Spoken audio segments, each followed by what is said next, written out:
নমস্কার বন্ধুরা, ইন্দুর হেসেল থেকে আমি চলে এসেছি। শুভ সকাল। আপনারা সবাই কেমন আছেন?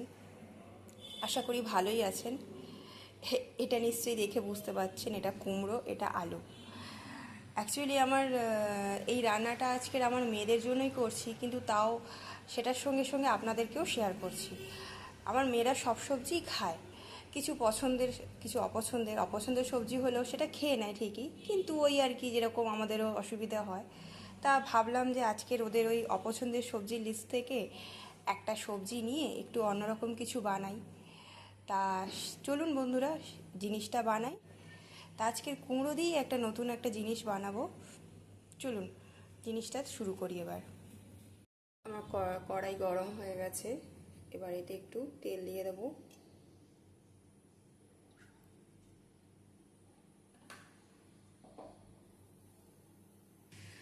তেলটা গরম হয়ে গেছে, এরপরে একে একে ফোড়ন দিয়ে দেব। আমি এতে কালো জিরে দিলাম, তারপরে শুকনো লঙ্কা দিলাম। শুকনো লঙ্কা চাইলে আপনারা দুভাগ করেও দিতে পারেন, আমি এখানে কুচিয়ে দিয়েছি। এবার ফোড়নটা একটুখানি ভাজা ভাজা মতো হলে এতে আমি পেঁয়াজ কুচি দিয়ে দেবো। একে একে পেঁয়াজ কুচি,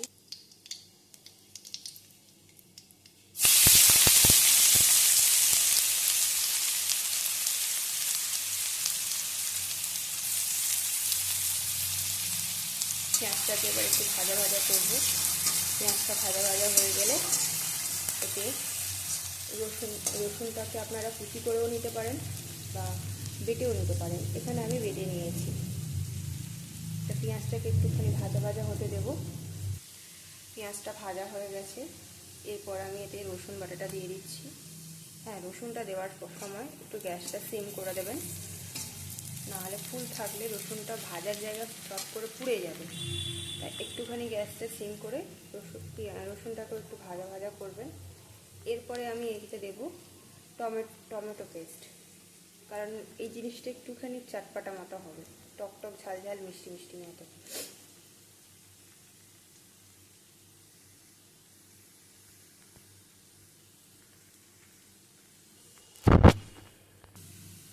এই যে দেখুন, আমার পেঁয়াজ আর রসুনটা ভাজা হয়ে গেছে।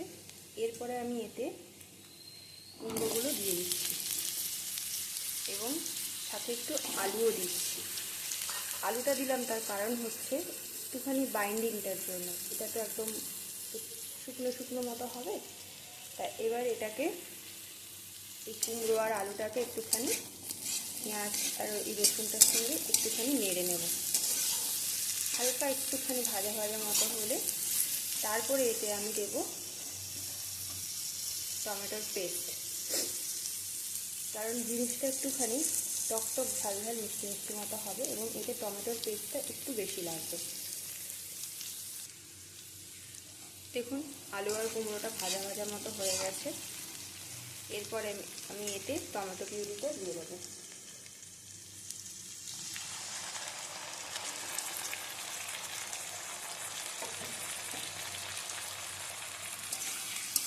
দিয়ে এবার এটাকে আমি কষাতে থাকবো।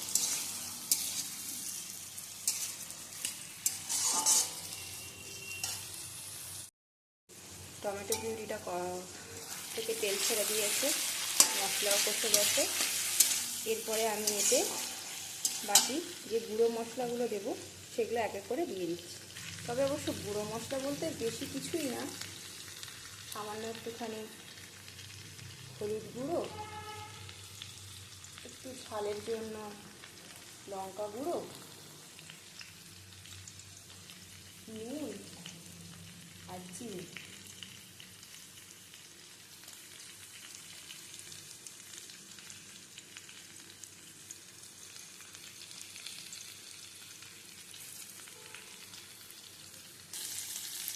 এরপর এগুলো দিয়ে এটাকে আরেকটু ভালো করে কষাবো।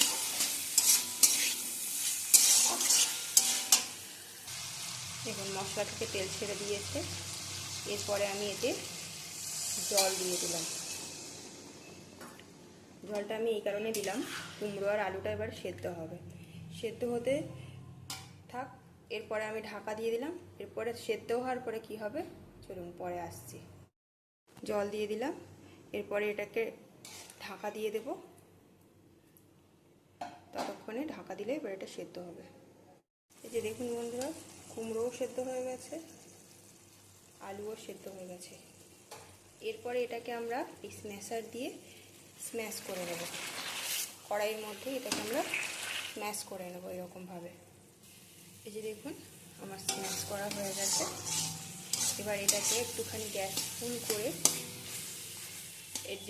এর যে জলটা আছে, জলটাকে একটুখানি শুকনো করে নেব। তবে হ্যাঁ, একটুখানি নাড়তে থাকবেন, না হলে তলায় লেগে যাবে, তলায় লেগে এটা পুড়ে যাওয়ার সম্ভাবনা থাকে। আর যদি আপনি মনে করেন গ্যাস সিম করেও করবেন, কিন্তু ওতে একটু বেশি সময় লাগে, তা আমি এটাকে গ্যাস ফুল করে দিয়ে আমি এটাকে জলটা টেনে নিই। দেখুন এবার জিনিসটা শুকনো শুকনো হয়ে গেছে, নামিয়ে নেব। এই যে আমার কুমড়োর চটপাটা রেডি, টকটক ঝাল ঝাল মিষ্টি মিষ্টি। এটা আপনারা ভাতের সঙ্গেও খেতে পারেন, রুটি বা পরোটার সঙ্গেও খেতে পারেন। যদি এই রান্নাটা ভালো লেগে থাকে তাহলে একটা লাইক, কমেন্ট এবং শেয়ার করবেন, আর পেজটাকে প্লিজ ফলো করবেন। আপনারা সবাই ভালো থাকবেন। আমি আবার আসছি আমার নেক্সট একটা কোনো রেসিপি নিয়ে, আপনাদের সঙ্গে গল্প করতে করতে সেটা শেয়ার করব।